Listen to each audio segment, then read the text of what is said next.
few years ago, I wasn't very happy with the direction that my health was going, the direction that my weight was going. And I remember back then I was living in Byron Bay, and literally the wetsuit that I bought at the beginning of my travel was too small. So that was the point where I realized, okay, it's time to do something about this. And I made it my mission to find a diet that is easy and effortless to release weight. And I'm going to share this, well, I wouldn't really call it a diet, but this way of eating with you today and everything you need to look out for.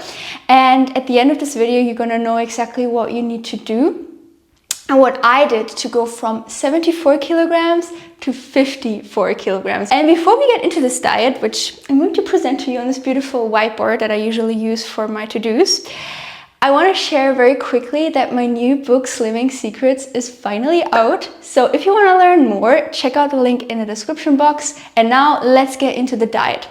So the first thing I want to talk about is what we should include, because I think it's very important to focus on the things we want to eat more of instead of feeling like this is what I can't have, this is what I can't have. So we step into an abundance mentality versus being in a lack mentality.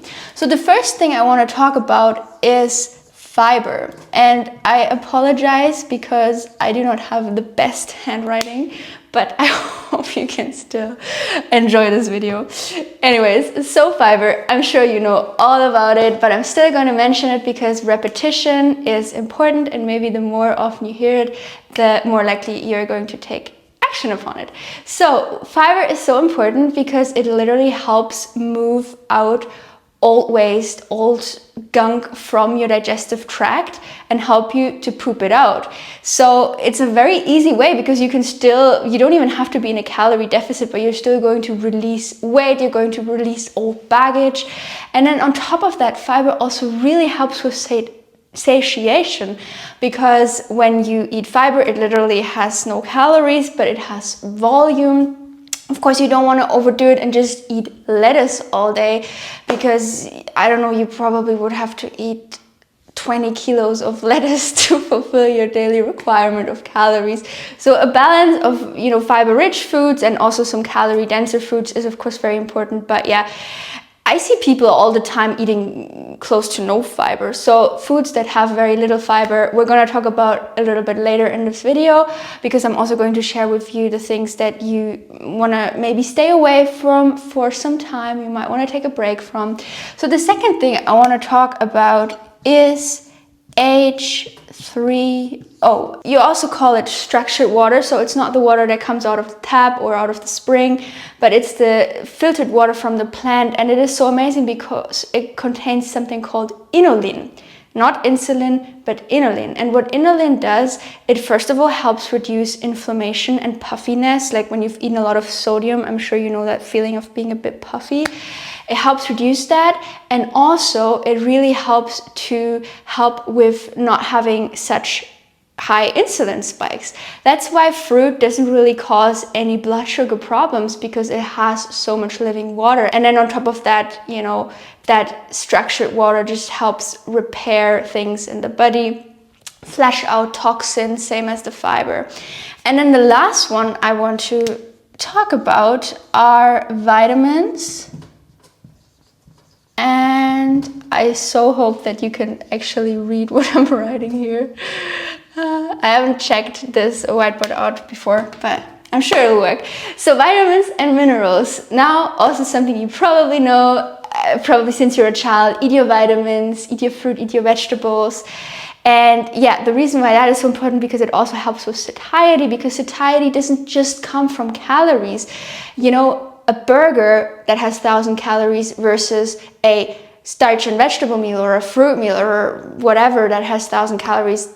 The fruit meal is obviously going to satisfy you a lot more because of vitamins and minerals, which is your body signaling you, okay, I have my requirements, versus the processed food doesn't contain pretty much any vitamins and minerals. So yeah, to conclude, the best way to have all these three is by including a variety of fruits and vegetables. Eat as many of them as you want to. There is really no limit. You can eat as much fruit as you want. Fruit is not going to make you fat. You can see my What I Eat in a Day playlist. I'll insert it here. And you can see I've been doing this for 6 years, eating fruit and fruit and fruit. Where is the weight gain? Where is the diabetes? Literally, my blood test results are up. They are amazing. So yeah, you can eat as much fruit, you can eat as much vegetable as you want. And now I also want to talk a little bit about the things you might want to take a break from if you're looking to release some weight. Because yeah, obviously, as I mentioned in the beginning, I do want you to focus on eating an abundance of those, really step into an abundance mentality, focus on everything you can have, everything you want to eat more, focus on the joy, focus on just making this an amazing experience, because that's the way you're actually going to take action. And we want to step out of that lack mentality thinking, out of that thinking we need to deprive ourselves, we need to suffer, we need to grind, we need to work hard. Yes, you do need to leave your comfort zone and you do need to make changes that might feel uncomfortable in the beginning, but it can be an effortless and enjoyable ride.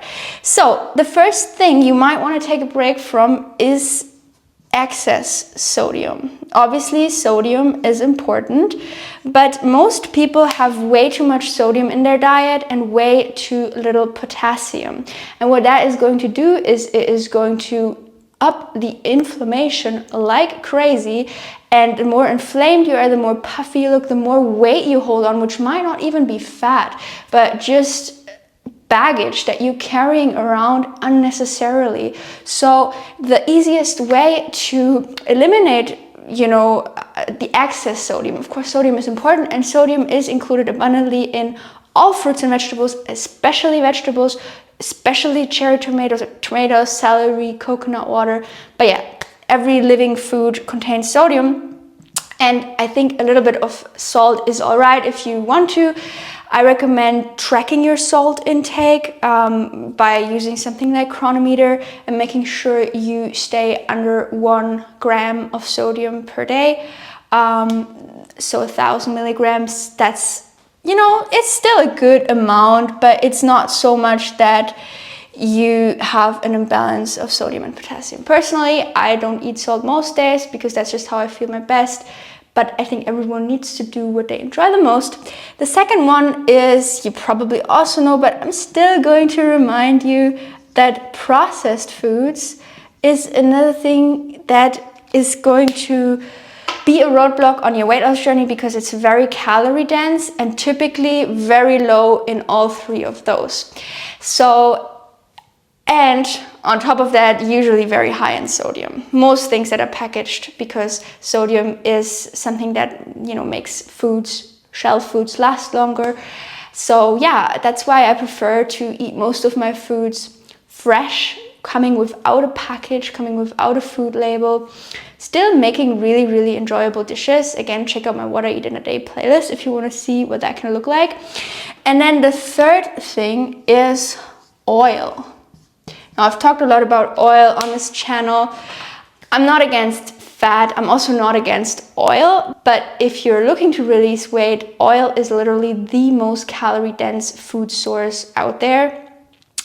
I have this short where I show how the small tin of oil has the same amount of calories as an entire watermelon or half watermelon and a bowl of grapes, and this huge tray of vegetables. So yeah, oil is very calorie dense. It contains 0 fiber, 0 H2O, and 0 vitamins and minerals. Well, maybe a little bit, but very, very minimal. So you're much better off just eating some veggies, eating some fruit, or eating some whole fats like nuts, avocados, and seeds.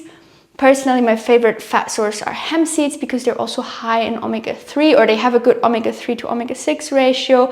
And on top of that, also, I want to mention all fruits and vegetables have a great omega-3 to omega-6 ratio, so we will no longer need any omega-3 supplements, because the foods you're eating are already rich in omega-3. So that was my video. I hope you enjoyed it. Also, again, I want to mention my new book, Living Secrets. It's out.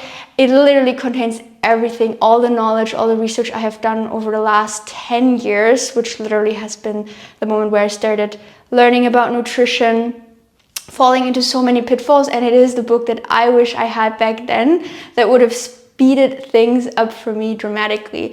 So I'm really excited to having been writing this book. It was so much fun to write it, and I hope even if it just helps one person, I'm so excited. So if you want to get that right now, there is an amazing in-sale deal. You can get my book together with a ton of other raw food books, recipe books, mini courses for only $49. So the link is in the description box down below. I don't know, this is only going to be for 11 days, and I don't know when after that I will be releasing my book Slimming Secrets. So if you want to get Slimming Secrets now, this is your chance to get it together with an abundance of even more resources that are going to help you to really make this successful. And if you want to learn about the 33 benefits that I have received from eating this way, then make sure to click this video here, and I'll see you maybe there. Thanks so much for watching. Bye.